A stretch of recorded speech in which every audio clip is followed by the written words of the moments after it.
Some of you may have heard of a character known as the Antichrist. And people are talking a lot about it now because it does really feel like things are going a bit crazy, and people believe we may be near the end. And part of what brings about the end is the revealing of this final human ruler who will be inhabited by the devil himself and will cause a lot of problems for the people of God. And I hear a lot of people making crazy predictions about who is the Antichrist. But let's go ahead and go over the identifiers for those of you who are interested. First off, he is portrayed as riding a white horse and carrying a bow and wearing a crown.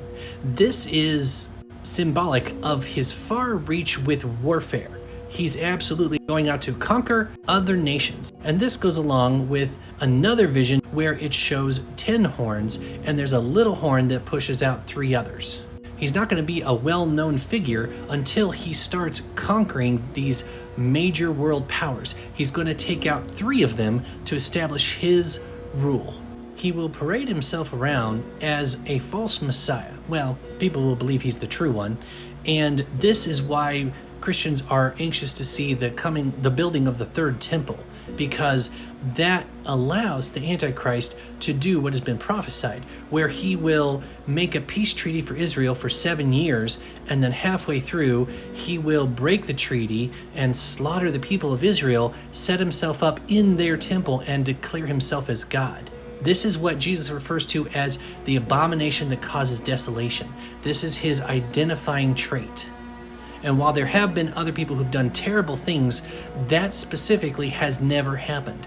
There are people who believe that's already been fulfilled, but the problem is there's never been anyone who declared themselves God in the temple of the Jewish nation. Now, while this guy is a political figure, he will have a religious figure working with him known as the false prophet. This false prophet will have the ability to call fire down from heaven just like Elijah did. Now, the false prophet will enact a global system that will be required in order to buy or sell anything. And this is what's known as the mark of the beast.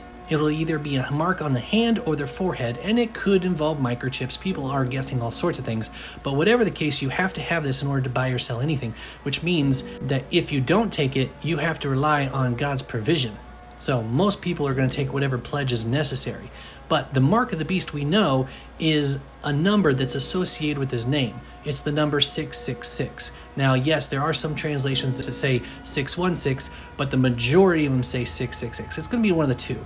But basically, John tells us to calculate the number of his name. What that means, we don't know. It's still guesswork, but you're going to know when it happens. Now, it also says that the false prophet will erect an image to the beast. This could be a statue, this could be a painting, this could be CGI, we don't know. But it will look like the beast, it'll look like the Antichrist. And it will be able to watch people and call out people who are not worshiping and call them out for death. With AI getting everywhere, this might be like a statue with cameras connected to a computer system all over the world, using AI to watch people to make sure that they are obedient to this world leader. Now, it does also say that this person will be pierced and it'll look like they've died, but then they'll have some kind of miraculous comeback. Whether or not they literally die and get revived, we don't know, or it could be some kind of staged event. Now, Daniel specifically says that he will not regard the gods of his fathers or the desire of women or any other god, for he shall magnify himself above all. Now, what's questioned is, what does the desire of women mean? Some people believe this may mean that he has no interest in women at all. Some people believe that it's referring to Jesus, because the desire of women is to give birth to the Messiah. That's kind of an Old Testament reach. Both are possible. But whatever the case, he is not going to be someone who worships a god. He's going to be one who declares himself as God, as we said earlier. So what do we do with all this? Do we freak out? Do we get scared? Even if we start seeing some of these things happen?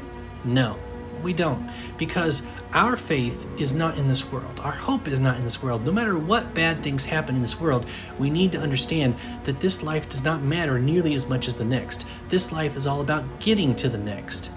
The only way we can have peace in this life with all the turmoil that's going to happen is to look forward to seeing the one who's going to save us from it, whether by arriving, which we call the rapture, or by death, in which case only our body dies.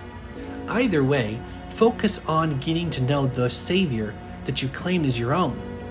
The more you long to be with him, the easier it is to not be afraid of death.